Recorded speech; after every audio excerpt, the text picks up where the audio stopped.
गुरु सतगुरु महाराज पन्ना धाम की जय, सर्व सुंदर साथ की। प्रथम लागू दो चरनी को, धनिये न छुड़ायो खिन। लाख तली लालेड़िया, मेरे जीव के यही जीवन। इन पांव तले पड़ी रहूं, धनी नजर खोलो बातन। पलना वालों निरीखों नेत्रे, मेरे जीव के यही जीवन। मेरे जीव के यही जीवन। बोलो श्री प्राणनाथ प्यारे की जय। बोलो श्री सदगुरु महाराज की। हाँ जी सुंदर साथ जी हमारे बीच में है रंजना जी, अपना भाव रखेंगी किरंतन के रूप में। प्रणाम जी रंजना, प्रणाम जी। प्रणाम जी। सुंदर साची दीदी प्रणाम जी। बोलो श्री प्रणाम। प्राणनाथ प्यारी की जय। बोलो श्री सतगुरु महाराज की जय। क्यों बरनो हक सूरत, अब लो कहीं ना क्यों।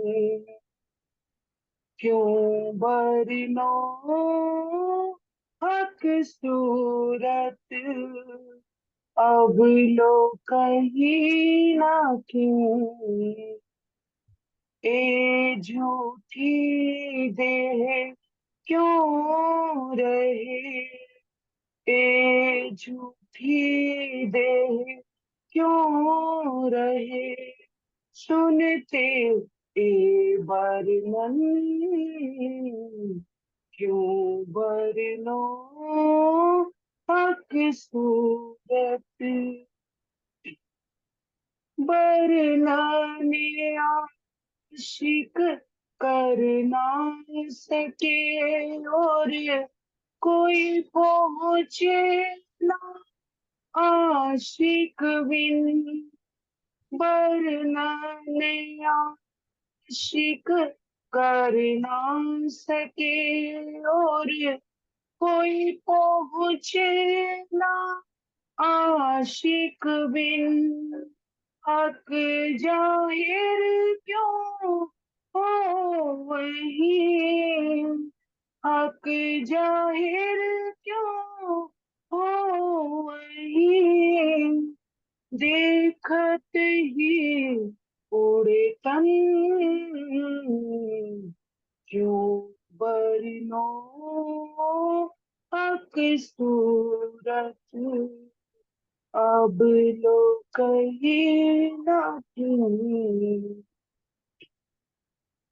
हक इश्क आग जोरा पर, तीन में मोमिन बसत। हक इश्क आग जोरा पर, तीन में मोमिन बसत। आग असल जीनो वतनी, आग असल जीनो वतनिया में आठों जाम अलमास। क्यों बरनो हक सूरत, अब लो कहीं ना कहीं। फिर महबूब देखिए लगे, मिठड़ा मुख माशूक। फिर महबूब देखिए लगे, मिठड़ा मुख माशूक। अंग गोर जो अंबर लो, अंग गोर जो अंबर लो छवि देख दिल होत भूख भूख क्यों बरनो हक सूरत अब लोग ये ना किन श्री मीनो पर करी हासी हुक्मे कहे श्री मती मोमिनो पर करी हासी हुक्मे ना तोर पाए इत क्यों रहे ना तोर पाए इत क्यों रहे बेशक हुए हक से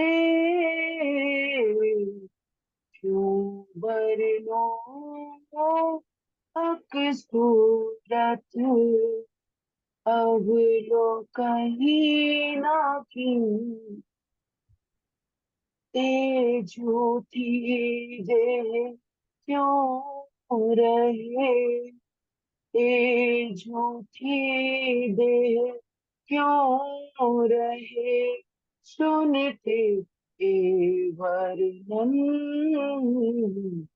क्यों वर्णन हक से श्रृंगार कलश दिन श्रृंगार वर्णन गिरा रस सबको प्रणाम सबको प्रणाम जी सुंदर साहब प्रणाम जी रंजना, प्रणाम जी। प्रणाम जी बहुत सुंदर। क्यों वर्णो हक सूरत अब लो कहीं न किन, ए झूठी दे क्यों रहे सुनते ए वर्णन, सुनते ए वर्णन। अति सुंदर भाव रंजना जी के द्वारा, बहुत प्यारा। अब हम शुरू करते हैं अपना कीर्तन ग्रंथ मीनू जी के द्वारा। प्रणाम जी। सरोज दीदी, प्रकरण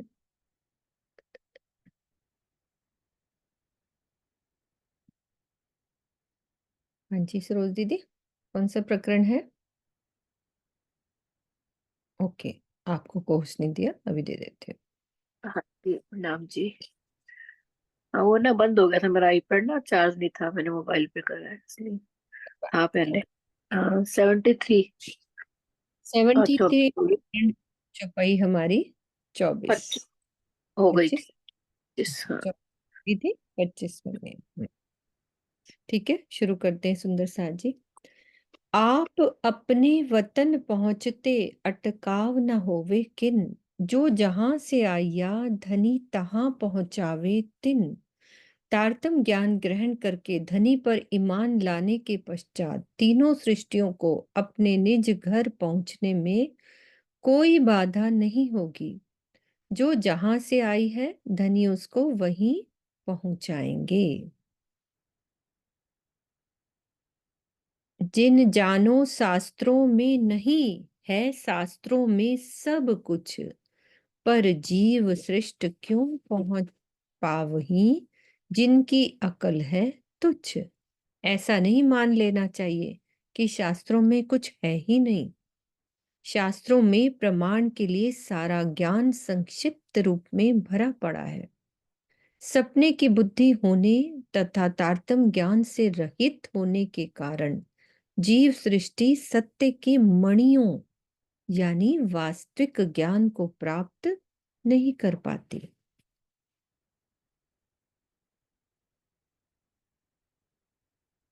लोक जिमी आसमान के ए सुपन की अकल, सो पांच तत्व को छोड़ के आगे ना सके चल। पृथ्वी और आकाश के इन 14 लोक के प्राणियों में स्वप्न की बुद्धि होती है।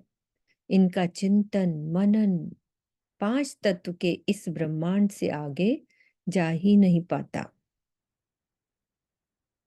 जो सुध अचारज जो नहीं सो जीवो नहीं बरतत, जागृत बुद्ध ब्रह्म सृष्ट में लिखिया जाहिर होसी आखिरत। जिस ज्ञान की सुध आचार्यों को नहीं, वह सामान्य जीवों को कैसे प्राप्त हो सकता है? धर्म ग्रंथों की भविष्यवाणियों में ऐसा लिखा है कि जागृत बुद्धि का ज्ञान जागनी लीला के समय वक्त आखिरत में प्रकट होगा।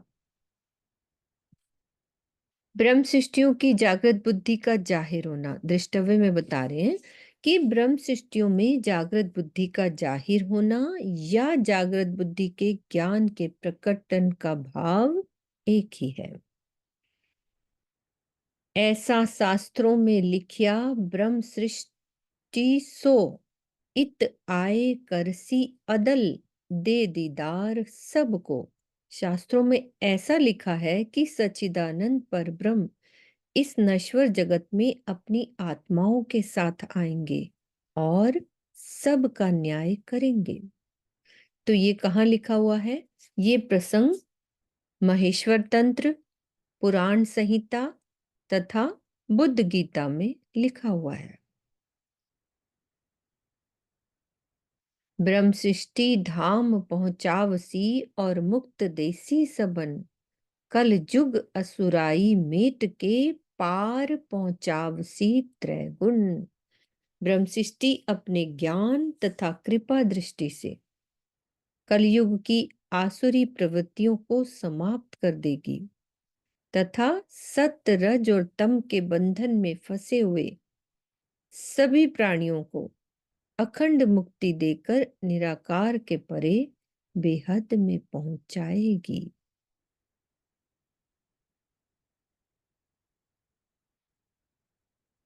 और भी साख नीके देओ कर देखो विचार, आखिर अथर्वन वेद पर सब सृष्टों का मुद्दार।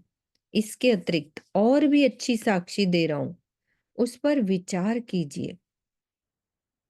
चौथे अथर्ववेद पर ही सभी सृष्टियों का दावा है, मुद्दा है। इसका क्या मतलब दीदी, कि कैसे मुद्दा है अथर्ववेद पर? क्या साक्षी दे रहे हैं क्योंकि मतलब? अथर्ववेद के अंदर ना सभी मतलब ब्रह्म सृष्टियों के बारे में, परम धाम के बारे में निशानी लिखी हुई। अच्छा, इसलिए उन्होंने कहा कि जो अथर्ववेद है उसी पर जो मेन मुद्दा है, दावा है। क्योंकि मैं अब आगे जो आएगी छपाई आएगी उसमें स्पष्ट हो जाएगा। ठीक है। तीनों वेदों ने यूं कया, वेद अथर्वन सबको सार, ए वेद कुली में आखिर त्रैगुण को उतारे पार। तीनों वेदों का कथन है कि अथर्ववेद सबका सार है। ये वेद ही कलयुग में संपूर्ण जीव सृष्टि को इस भव सागर से पार करेगा। अब ये जिज्ञासा का विषय है कि चारों वेद तो सृष्टि के प्रारंभ से हैं, आखिर कलयुग में ही इसके द्वारा जीव सृष्टि के भव सागर से पार होने की बात क्यों की जा रही है? तीनों वेद मतलब ऋग्वेद, यजुर्वेद और सामवेद में ज्ञान, कर्म तथा उपासना की विवेचना है, किंतु ब्रह्मपुरी का स्पष्ट वर्णन नहीं है। अथर्ववेद के केन सूक्त में कई मंत्रों में ब्रह्मपुरी का स्पष्ट वर्णन है।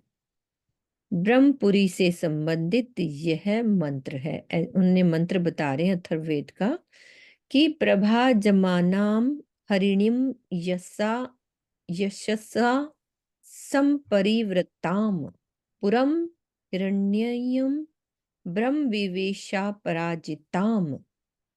अर्थात ब्रह्म के अतिशय तेज से युक्त किसी के भी द्वारा प्रवेश न की गई उस ज्योतिर्मयी ब्रह्मपुरी में ब्रह्म विराजमान है।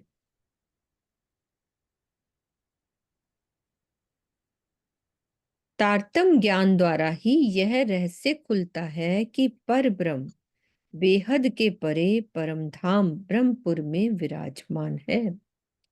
इसी कथन से संबंधित अष्टचक्रा नव द्वारा देवानाम पुर अयोध्या वाले मंत्र को भी सभी ने शरीर में ही घटित कर लिया है।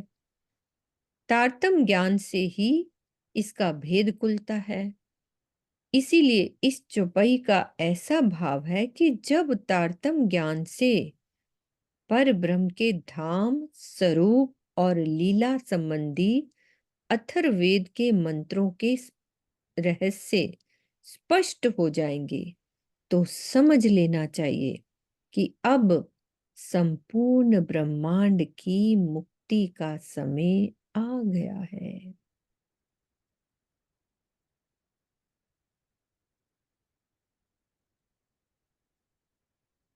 ऐसा जाहिर कर लिखिया पर जिनको नहीं आकीन, सो कैसे कर मानही जिनकी मत मलिन।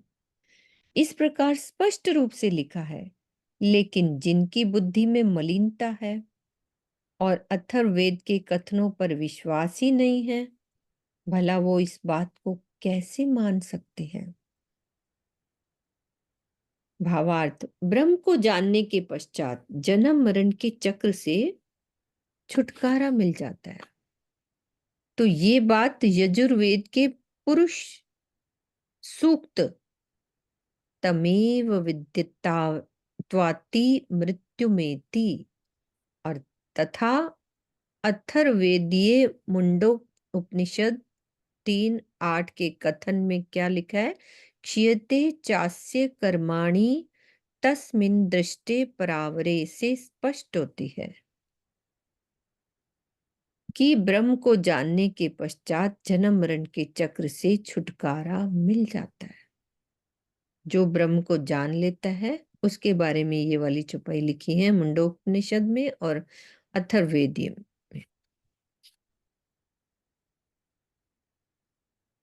कहे रसूल खुदा मैं देखिया और ले आया फुरमान, कौल किया आखिर आवने दीदार होसी सब जहान। रसूल मोहम्मद साहब कहते हैं कि मैंने खुदा का दीदार किया और संसार के लोगों के लिए उनका आदेश लेकर आया हूं। अल्लाह ताला ने मुझसे क़यामत के समय आने का वायदा किया है। उस समय सारी दुनिया उनका दीदार करेगी।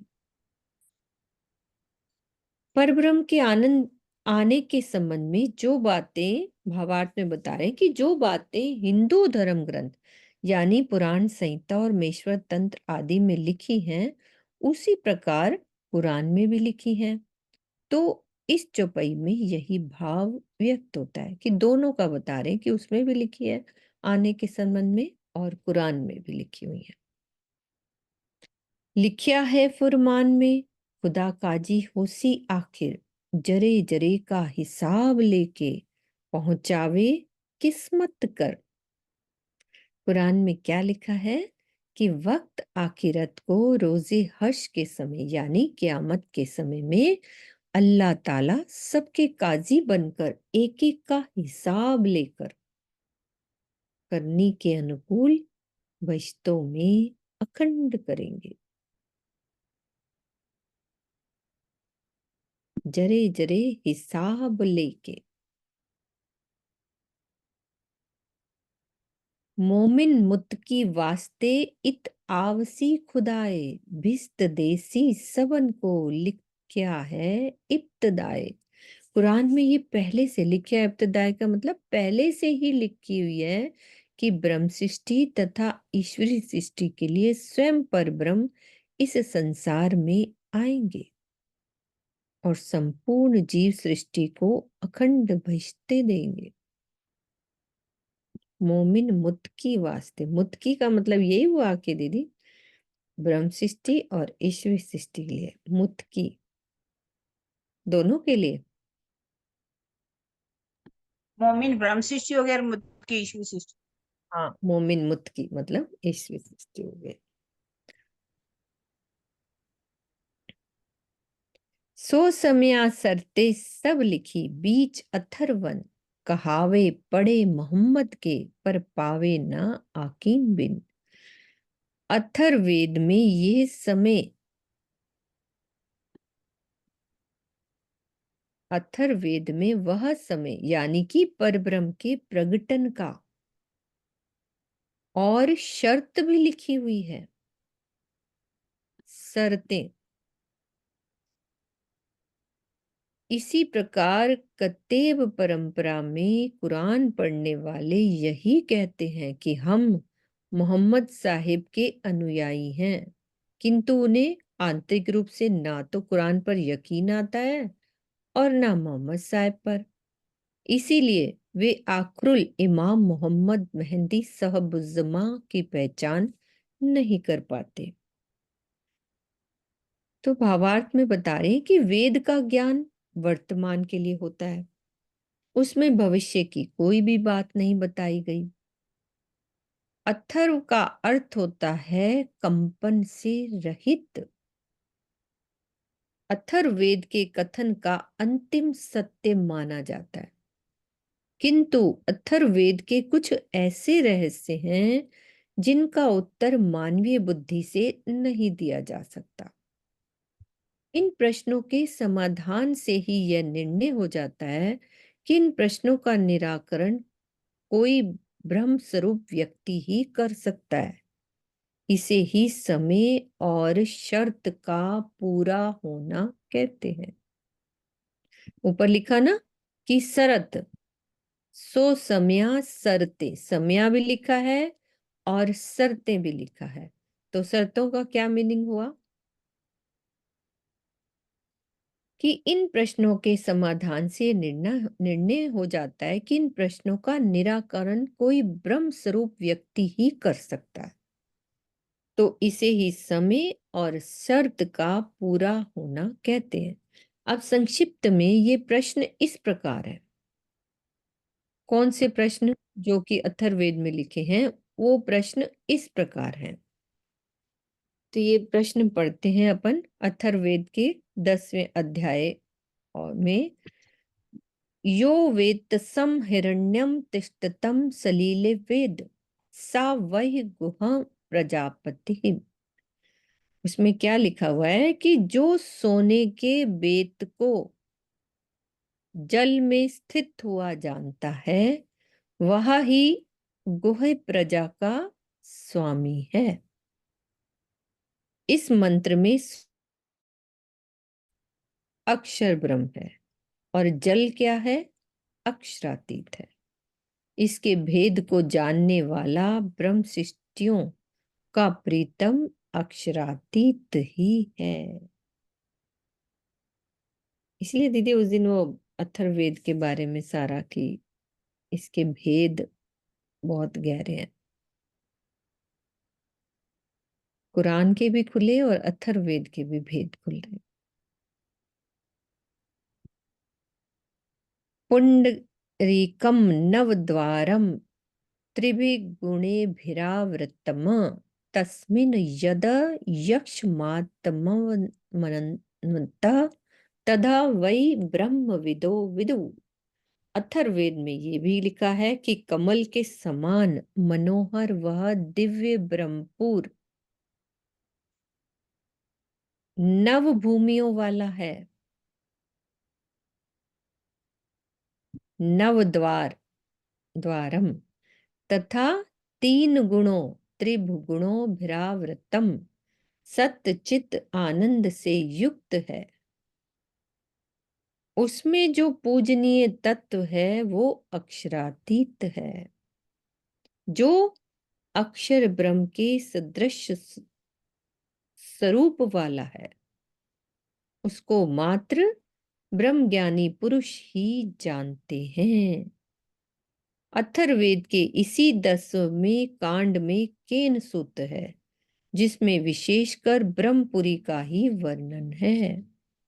तीनों वेदों में यानी ऋग्वेद, यजुर्वेद और सामवेद में ब्रह्मपुरी का वर्णन नहीं है।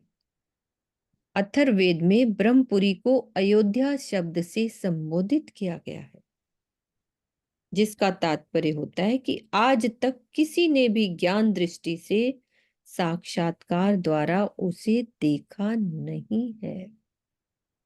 इस प्रकार ब्रह्मपुरी परमधाम का वर्णन ब्रह्म स्वरूप व्यक्ति ही कर सकता है, अन्य कोई भी नहीं।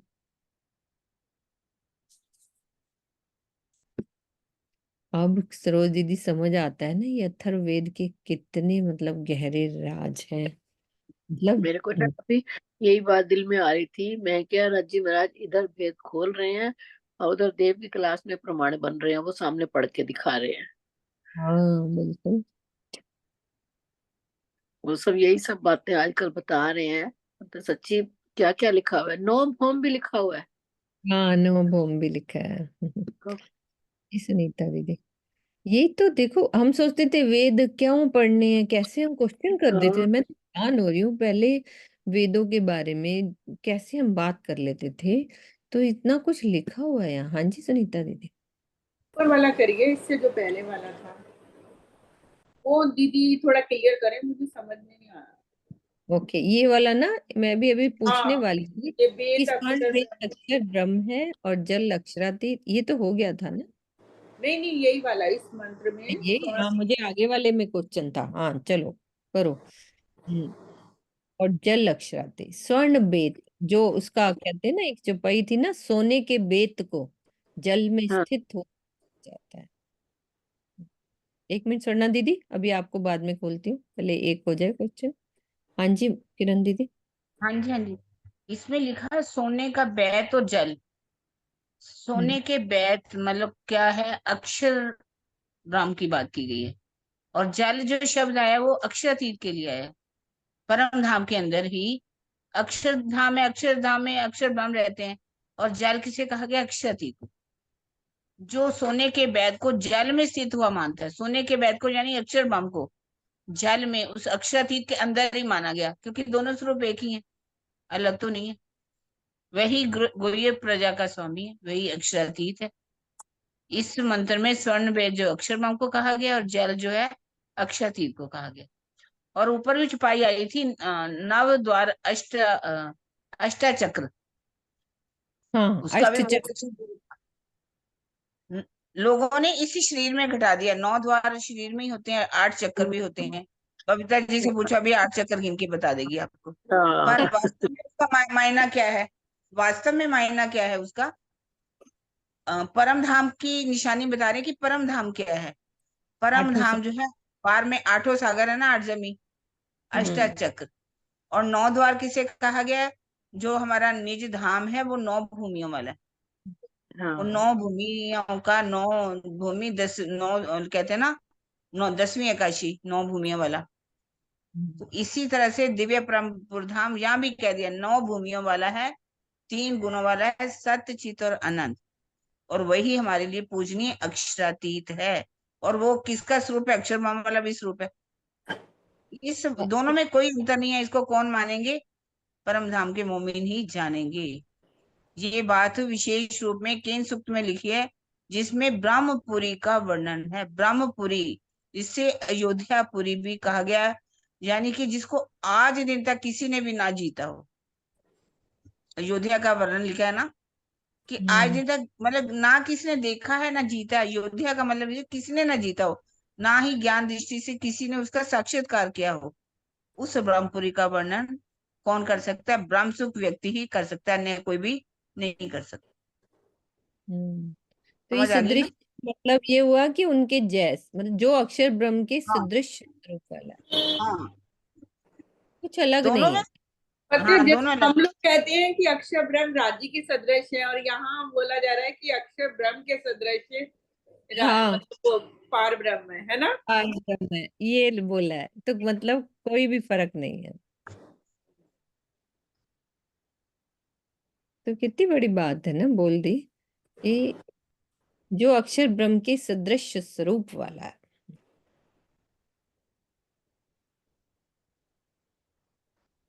अच्छा ये हो गया। हाँ जी अनिल भैया आप भी बोलो।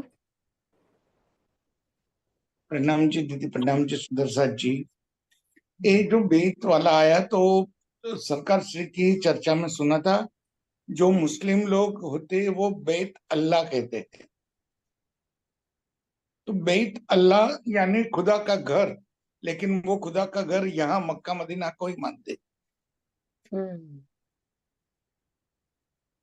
यही बताना था दीदी। प्रणाम जी। हम्म। किरण माता को ज्यादा पता होगा। किरण माता।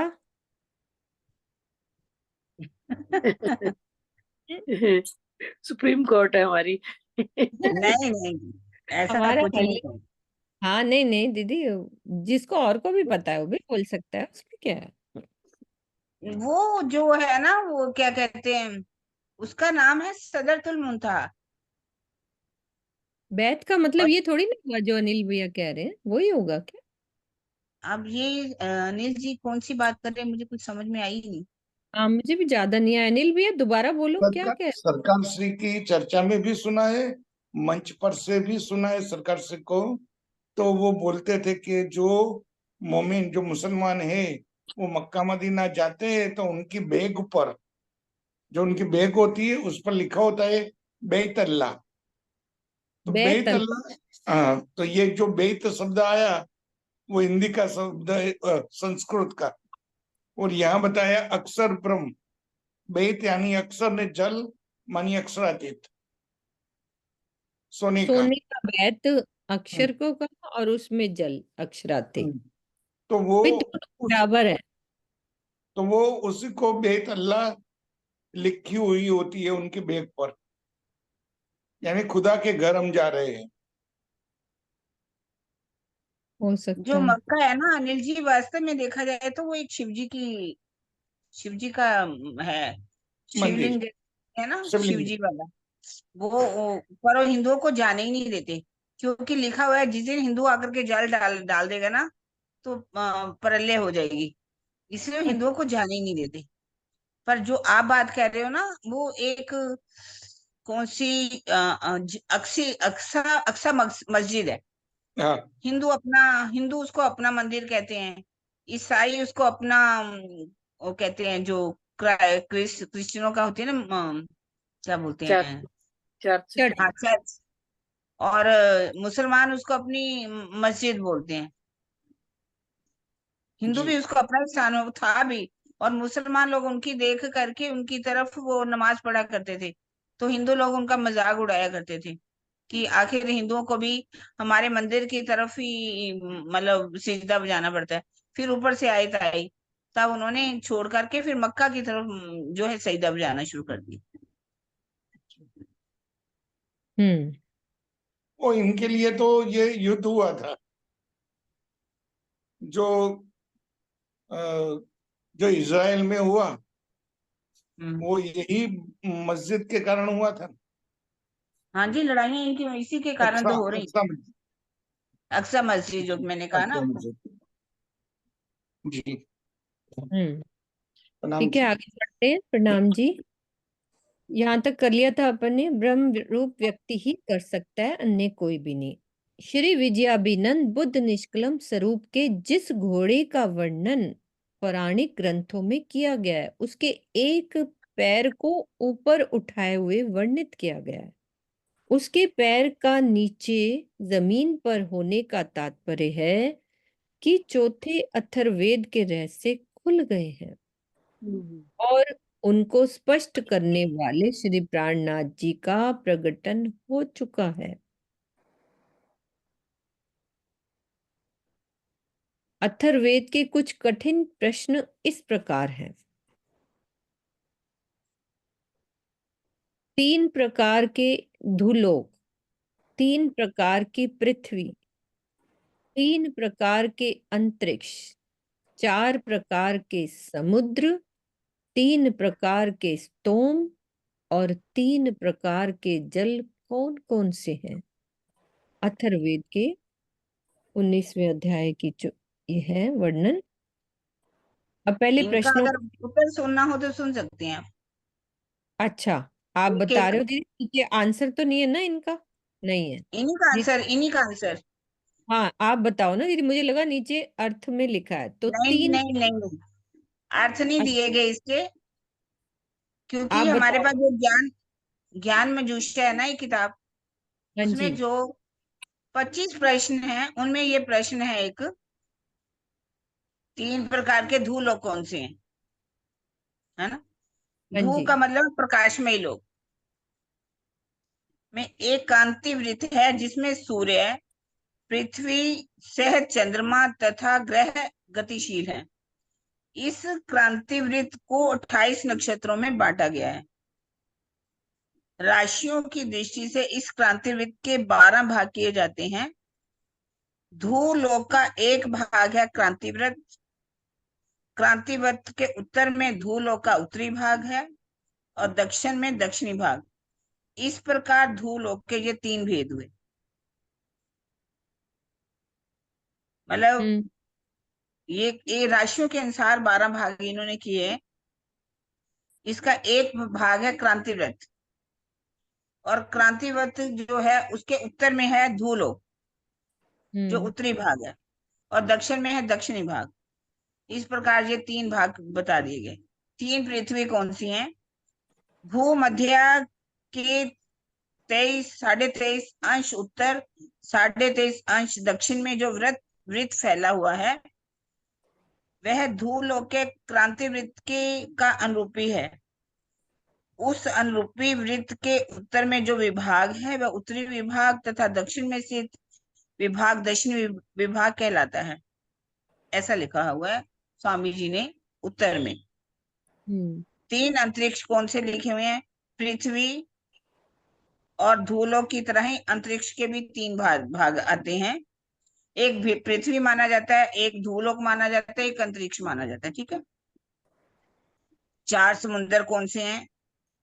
जिससे जो धरती है, पृथ्वी है जो घिरी हुई है। पूर्व समुद्र, पश्चिम समुद्र, उत्तर समुद्र और दक्षिण समुद्र। और स्तोम कौन कौन से हैं? संगीत के 3 अंश हैं, ऋचा, स्तोम और साम। संहिताओं में ऋचाओं या मंत्र दिए गए हैं। इन ऋचाओं को पुनरावृत्तियां गाने के लिए की जाती हैं। मतलब 3 प्रकार के संगीतों के 3 अंश होते हैं, एक ऋचा, एक स्तोम और एक साम। इन ऋचाओं या मंत्र जो दिए गए हैं, ऋचाओं की पुनरावृत्ति की जाती है गाने के लिए, जिससे इनका गैर रूप बनता है। इसे स्तोम कहते हैं। मतलब संगीत वाले जो इस बात को बहुत अच्छी तरह से समझ सकते हैं। इसे स्तोम कहते हैं। जिस स्वर या राग में स्तोम गाया जाता है उसे साम कहते हैं। लिखा है ना, ऋचा, स्तोम और साम। जिस स्वर या राग में स्तोम गाया जाता है उसे साम कहते हैं। स्तोम भी कई प्रकार के होते हैं, जैसे त्रिवृत स्तोम, पंचदश स्तोम, त्रयसिंद्रिश स्तोम, एक विषम स्तोम। इनमें से त्रिविम स्तोम गायत्री छंद वाले 3 मंत्रों द्वारा निर्मित होता है। 3 प्रकार का जल भी है इसमें। एक मिनट दीदी, खोल रही हूँ मैं। तो दीदी ये इन प्रश्नों से मतलब ये क्या होगा, इनको स्पष्ट करने वाले श्री प्राणनाथ जी का प्रकटन हो गया है। तो ये क्वेश्चन मतलब ये कठिन प्रश्न मतलब उनके आंसर अथर्ववेद में नहीं है, कहने का मतलब। उनके प्रश्न हैं लेकिन उत्तर जो है कौन देगा? प्राणनाथ जी। उन्होंने ही अच्छा, निकाले उत्तरों का, उत्तर दिया इन प्रश्नों का। वरना जल। दुनिया में जान ही नहीं पाते कि इनका वास्तविक बातनी अर्थ क्या है। अच्छा, और 3 प्रकार के जल का बताओ। हाँ जल, हाँ 3 मैं प्रकार हाँ के जल। ठीक है। 3 प्रकार के जल भी 3 प्रकार के होते हैं। भूमि गर्भस्थ जल, जैसे कि चश्मों के द्वारा कूपों या कुओं के जल होते हैं ना, नदियों और समुद्रों का जल। और एक होता है अंतरिक्ष जल। एक भूमि के अंदर जल है ही है, कूपों में कुएं जो होते हैं उसमें जल निकलता है, और नदियों समुद्रों का जल होता है। तीसरा अंतरिक्ष वाला जल। हम्म अध्यात्म में हद काल माया का ब्रह्मांड, बेहद योग माया का ब्रह्मांड तथा परम धाम में 3 प्रकार का तेज है। हद का तेज जड़ है, अग्नि तत्व का है। बेहद का तेज चेतन है, अद्वैत है, शुक्रमयी है। तथा परम धाम का तेज स्व लीला द्वैत, चेतन, अनन्या और प्रेमयी है। इसी प्रकार तीनों ब्रह्मांडों की पृथ्वी, अंतरिक्ष और जल की भी स्थिति है। परम धाम की पृथ्वी, अंतरिक्ष और जल भी नूरी, आदित्यवर्ण, शुक्रवर्ण, अनन्या, प्रेमयी, चेतन और ब्रह्मयी है। जोग माया के ब्रह्मांड की पृथ्वी, अंतरिक्ष तथा जल भी हद के विपरीत चेतन है और अद्वैतमय है। इसके विपरीत काल माया के ब्रह्मांड की पृथ्वी, अंतरिक्ष तथा जल त्रिगुणात्मक जड़ है एवं नश्वर है। परम धाम में चिदगन शक्ति के 4 समुद्र, तेज का सागर, निज स्वरूप की शोभा का सागर, ज्ञान का सागर, कृपा का सागर माने जाते हैं। इसी प्रकार अनंत शक्ति के भी 4 सागर माने जाते हैं। आत्माओं की शोभा का सागर, एक रूपता का सागर, अनन्य प्रेम का सागर, मूल संबंध का सागर। इसलिए प्रेम, परम धाम की प्रेम प्रत्येक वस्तु चैतन्य है, नूर में ही है, प्रेम में है और स्वलीला द्वैत में ही। इस प्रकार से इसका उत्तर दिया। अब अगला प्रश्न क्या है, पढ़िएगा। अनंत अरों का एक चक्र है, उसके आधे में विश्व है, बाकी आधा कहाँ है? अब इसका उत्तर सुन लीजिए। हम्म अनंत ग्रह नक्षत्रों से युक्त काल माया का ब्रह्मांड रूपी वह चक्र अक्षर ब्रह्म के मानस रूप अव्याकृत का स्वप्निक स्वरूप है। इसका मूल कहाँ पर है? अव्याकृत के अंदर। सबको पता चल गया, ये तो है ना। तो कहाँ देखें इन खेल में? ये तो पढ़े हो सब प्रतिबिंब। प्रतिबिंब पांचों तत्व मिल सब खेले सूरत के संग। इस स्थूल और सूक्ष्म सृष्टि का मूल कारण और महाकारण प्रकृति में निहित है ना। जबकि कारण महाकारण का मूल कहाँ पर है? अव्यकृत ब्रह्म के अंदर। अव्यकृत में सृष्टि रचना का मूल होने के कारण इस त्रिगुणात्मक जगत को आधे विश्व की संज्ञा दी गई है। शेष इसका आधा अव्यकृत में निहित है। इसका मतलब कहाँ पर है? इसी के अंदर है, अव्यकृत ब्रह्म के अंदर। इसका मूल मतलब मूल। अब ये चौथा है प्रश्न। वह ब्रह्म शक्ति किस प्रकार एक पदी, द्विपदी, चतुष्पदी, अष्टपदी, नवपदी और असंख्य रूपों में है? वह ब्रह्म शक्ति एक पदी, द्विपदी, चतुष्पदी, अष्टपदी, नवपदी और असंख्य रूपों में है। तो ये अथर्ववेद के ये क्वेश्चन है, उसमें उनका आंसर नहीं है, तो ये प्राणनाथ जी के द्वारा खुले ये उत्तर।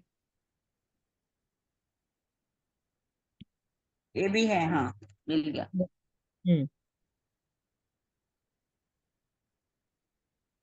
अखंड परम ब्रह्म धाम में अद्वैत स्वरूप होने से ब्रह्म शक्ति को एक पदी कहा गया, यदि एक है तो, है ना। किंतु लीला रूप में युगल स्वरूप होने से वह द्विपदी है। बेहद में 4 पदी कहा गया है, अव्यकृत सबली केवल सत्स्वरूप ब्रह्म। सपनिक रूप में वो अष्टपदी है, क्योंकि 5 तत्व में और मन बुद्धि अहंकार है। पृथ्वी जल अग्नि वायु आकाश, मन बुद्धि और अहंकार। या अपरा तथा नवपदी कहलाती है। उसके द्वारा ही बेहद तथा हद में अनंत रूपों में लीला होती है, इसलिए उसे सहस्त्र अक्षर अनंत शक्ति रूपा भी कहते हैं। बबली दीदी बोल रही है, उनको सब पता है पीछे से। ठीक है, ये सारे हो गया ना क्लियर? देखो, एक पदी, द्विपदी, चतुष्पदी, अष्टपदी, नव। एक पदी का क्या बताया दीदी आपने? राज्य। राज्य हो गए, है ना। द्विपदी 2 युगल स्वरूप, युगल स्वरूप हो गए। चतुष्पदी वो हो गए, चतुष्पदी हो गई 4 पाद, चतुष्पाद हो गए, अष्टपदी हो गई 5 तत्व, मन बुद्धि और अहंकार। 5 तत्व, मन बुद्धि और अहंकार। नवपदी में अपरा और प्रा। अपरा और प्रा। नवपदी कैसे हुई? नव वाली कैसे हुई? मतलब है? नव का क्या मतलब हुआ? ये लिखा ही ऐसा लिखे, बाकी तो समझ रहे। अपरा तथा नवपदी अपरा और प्रा कहलाती है। अच्छा। उसके द्वारा बेहद तथा हद में अनंत रूपों में लीला होती है, इसलिए उसे सहस्त्र अक्षरा भी कहते हैं। अपरा तथा नवपदी कहलाती है, ऐसा ही लिखा है। नवपदी भी कहलाती है ये, मतलब अच्छा, ये इसको। तो मुझे गिनती लगी ना, जैसे 1, 2, 4, 8 और 9, नवपदी, इसीलिए। हाँ, नवपदी का ऐसा ही सिर्फ लिखा है। अपरा भी कहलाती है और नपदी भी कहलाती है जी, हम्म है ना। पर एक वो- रह गया इसका। 4 व 5 दो स्त्रियां 6 खूंटी लगाकर दौड़ दौड़ कर जाल बुनती हैं। एक ताना लगाती है, एक बाना, और वे पूरा बुन नहीं पाती। वे अंत तक नहीं पहुंच पाती। वे दोनों नाचती सी हैं। ये नहीं मालूम कि उनमें कौन बड़ी है और कौन छोटी, परंतु एक पुरुष ही बुनता है और वही उकेलता है। दो हाँ, स्त्रियां कौन है इसमें? दो 6 स्त्रियां हैं, खूंटी हाँ, ज्ञान शक्ति और क्रिया शक्ति। अच्छा। दो स्त्रियां हैं। हम्म ये दोनों शक्तियां ब्रह्म के सानिध्यता में प्रकृति में प्रकट होती हैं। पहले ज्ञान शक्ति प्रकट होती है, फिर उसके बाद क्रिया शक्ति।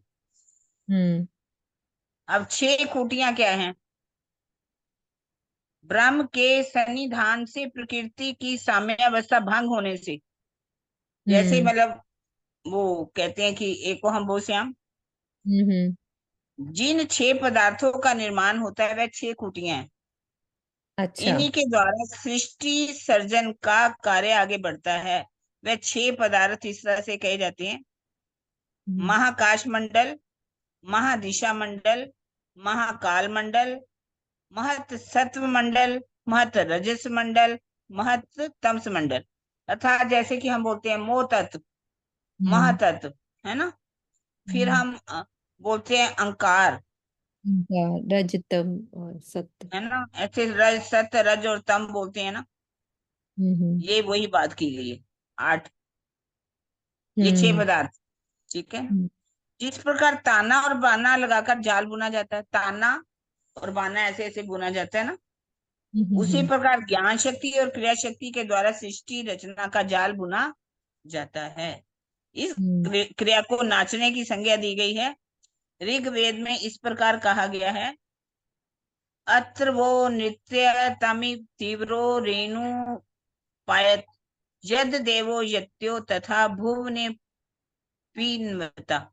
किंतु इन दोनों शक्तियों की क्रिया ब्रह्म के संकल्प के बिना संभव नहीं है, ना नहीं। ज्ञान शक्ति ना क्रिया शक्ति। इसलिए हम्म उस अविनाशी अक्षर ब्रह्म को ही सृष्टि का जाल बुनने वाला और प्रलय करने वाला कहा गया। अच्छा। हम्म मतलब वो पूरा नहीं बुन पाती, वो तो बुन ही नहीं पाएंगी, वो अक्षर ब्रह्म करते हैं ना हाँ, ये सारी। उन्हीं के द्वारा मतलब संकल्प से ही सारा होता है ना।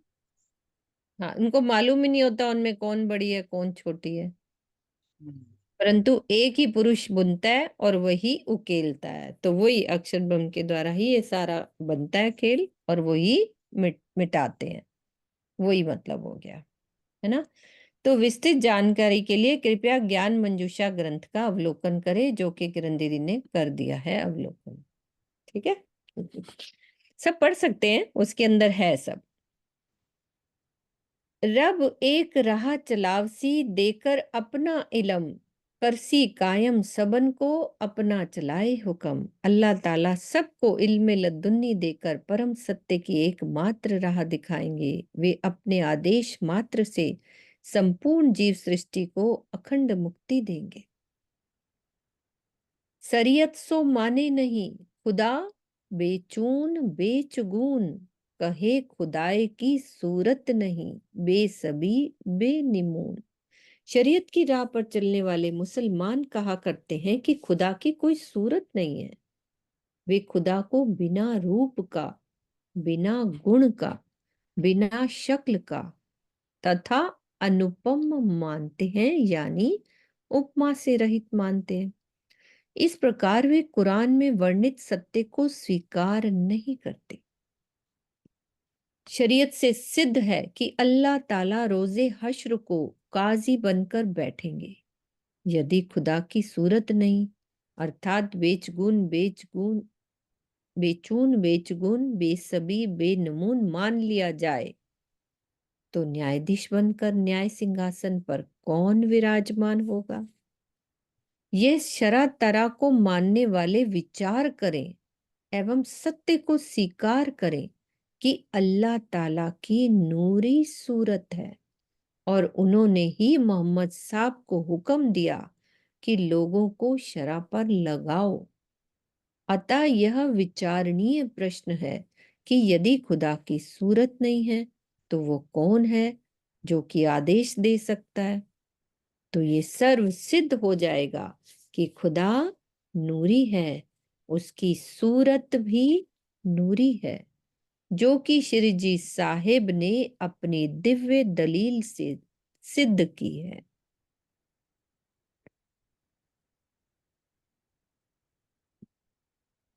हाँ जी मम्मी, खोलो, कुछ कह रहे हो?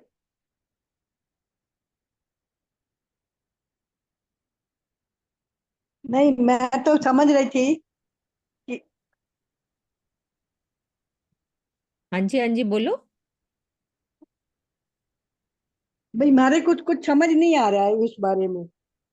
अच्छा, कुरान में ये कुरान में वाली क्या बात। लिखा हुआ है, इतनी अथर्ववेद, सामवेद, यजुर्वेद के बारे में मैं अभी हमें समझ ही नहीं आ रहा था, इसीलिए पूछ रही थी।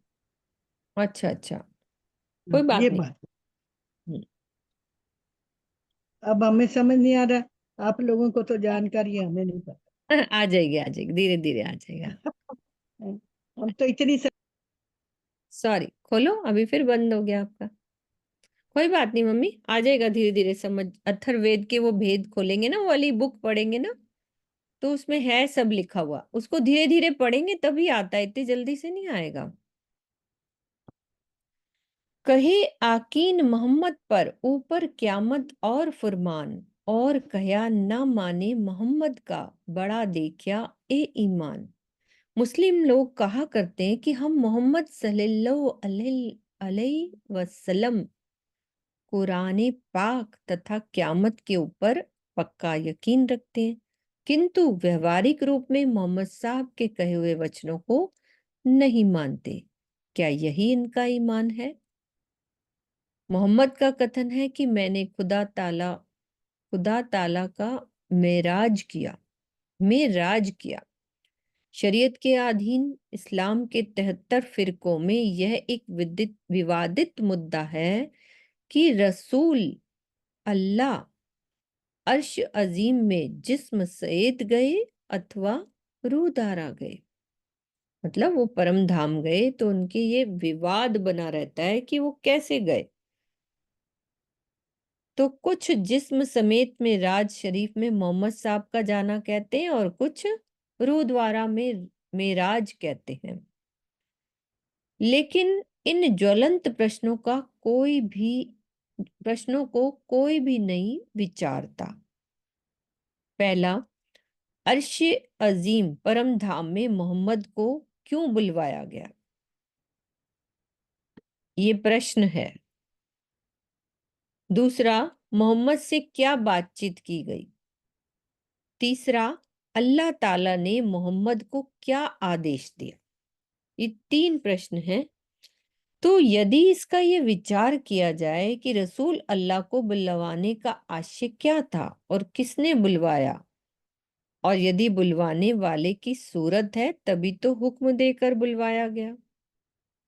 अतः यह सिद्ध है कि खुदाई सूरत नूरी है, क्योंकि निराकार आदेश देकर तो नहीं बुलवा सकता। आदेश देते वक्त जो बातचीत हुई उसमें शरीयत, तरीकत, मार्फत और हकीकत का ज्ञान दिया, जिसका स्पष्ट प्रमाण कुरान मजीर के 3 पारा सूरह आले इमरान में है कि अल्लाह ताला की कुछ आयतें हुक्म हैं, कुछ मुतशाहिबा हैं, और कुछ शब्द हरूफे मुक्तात हैं, जिसके मायने श्री जी साहिब जी ने कहे हैं, जो कि अकाट्य प्रमाण है। अतः हमें अल्लाह ताला की नूरी सूरत का ख्याल करने का आदेश है। हम ये मानकर सिजदा करें कि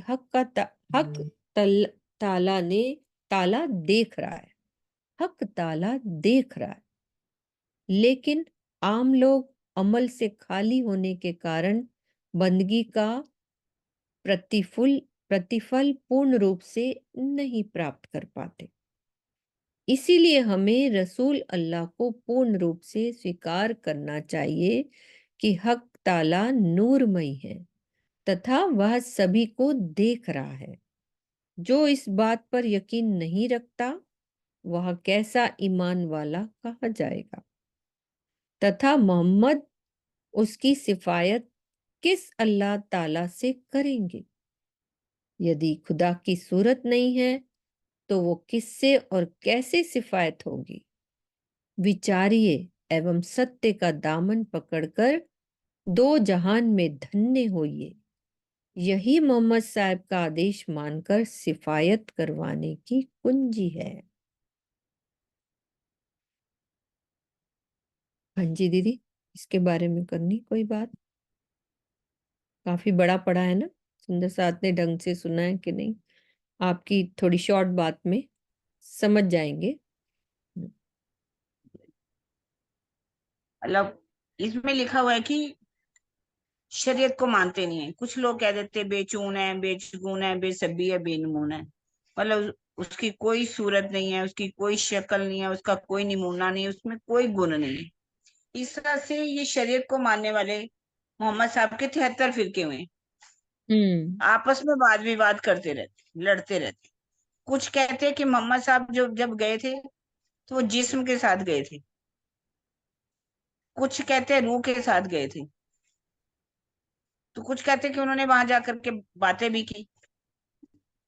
अगर वो आज्ञा से उनको बुलवाया गया, अगर कोई उसकी सूरत ही नहीं है तो बुलवाया किसने?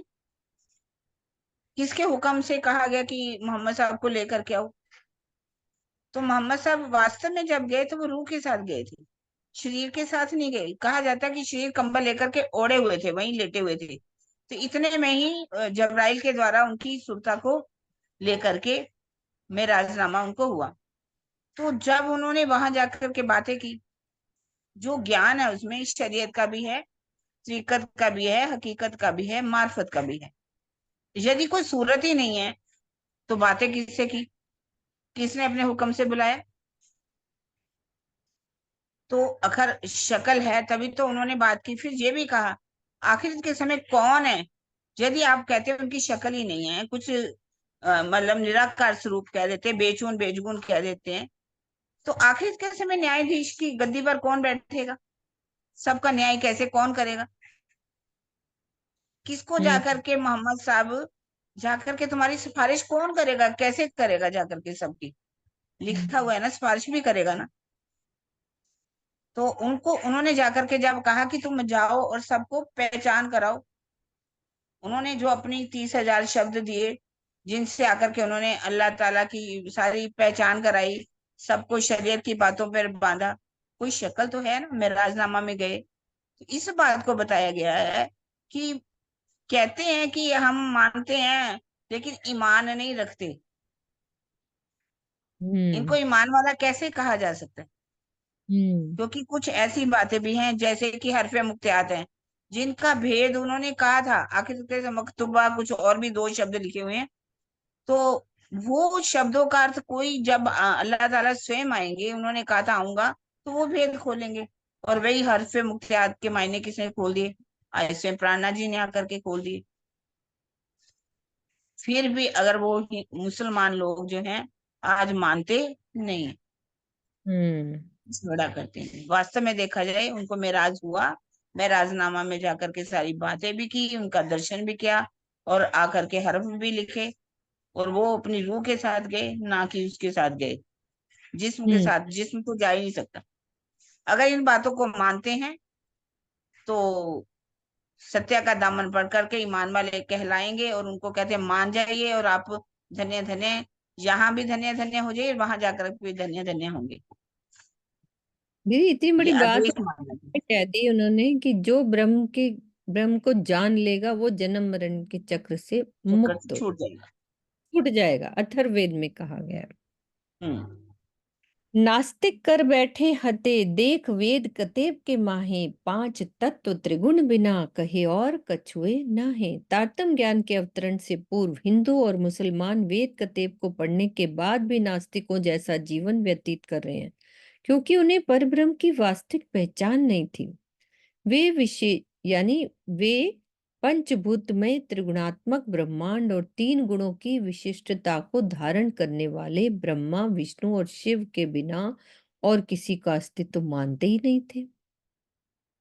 और कहे नासूत मलकूत और तिन पर ला मकान, पढ़ के वेद कतेब को करत मायने ए निदान। हिंदू मुसलमान वेद कतेब को पढ़ते तो हैं, किंतु इस प्रकार का अर्थ करते हैं कि मृत्यु लोक के ऊपर बैकुंठ लोक है, उसके ऊपर निराकार का अनंत मंडल है, वो ही सबका परमात्मा है। तो यही वो लोग करते हैं।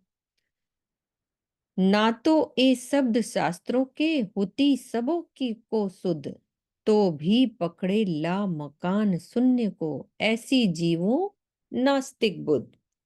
मृत्यु लोक, बैकुंठ, निराकार आदि शब्द शास्त्रों में विशेष रूप से पाए जाते हैं और सभी को इनके विषय में जानकारी भी थी। फिर भी इन जीवों को ऐसी नास्तिकता वाली बुद्धि है जीवों की कि ये निराकार निरंजन को ही पूर्ण ब्रह्म सच्चिदानंद मानते रहे। अब जाहिर हुई सृष्ट ब्रह्म की और जाहिर वतन ब्रह्म, अरस उम्मत जाहिर हुई जाहिर सूरत खसम। अब क्या हुआ है? तारतम ज्ञान के प्रकट होने से परम धाम में रहने वाली ब्रह्म सृष्टियां जाहिर हो गई। ये भी स्पष्ट रूप से प्रकाश में आया कि पर ब्रह्म का धाम कहाँ है और उनका अखंड स्वरूप कहाँ है। खेल दिखाया ब्रह्म शिष्ट को करके हुक्म आप, ये झूठा खेल कायम किया करके हित मिला। स्वयं अक्षरातीत धामधनी ने अपने आदेश से ब्रह्म शिष्टियों को माया का ये झूठा खेल दिखाया और इस नश्वर जगत में आकर सबको अखंड किया है। श्री महामत कहे ब्रह्म सृष्ट को, ऐसा हुआ न होसी कब, गुज सब जाहिर किया, ए जो लीला जाहिर हुई अब। महामती जी ब्रह्म सृष्टियों से कह रहे हैं कि जागनी ब्रह्मांड में ये ब्रह्म लीला जाहिर हुई। इसके अंतर्गत सभी धर्म ग्रंथों के अनसुलझे रहस्यों का जो स्पष्टीकरण हुआ है, ऐसा पहले ना तो कभी हुआ था और ना ही कभी भविष्य में होगा। बुझ सब जाहिर किया, ये जो लीला जाहिर हुई अब। ठीक है सुंदर साथ जी, अपना टाइम हो गया, चौपाइयां दोहराते हैं। श्री महामत कहे ब्रह्म सृष्ट को, ऐसा हुआ न होसी कब, गुज सब जाहिर किया, ए जो लीला जाहिर हुई अब, ए जो लीला जाहिर हुई अब। बोलो श्री प्राणनाथ प्यारे की जय, सद्गुरु महाराज की जय।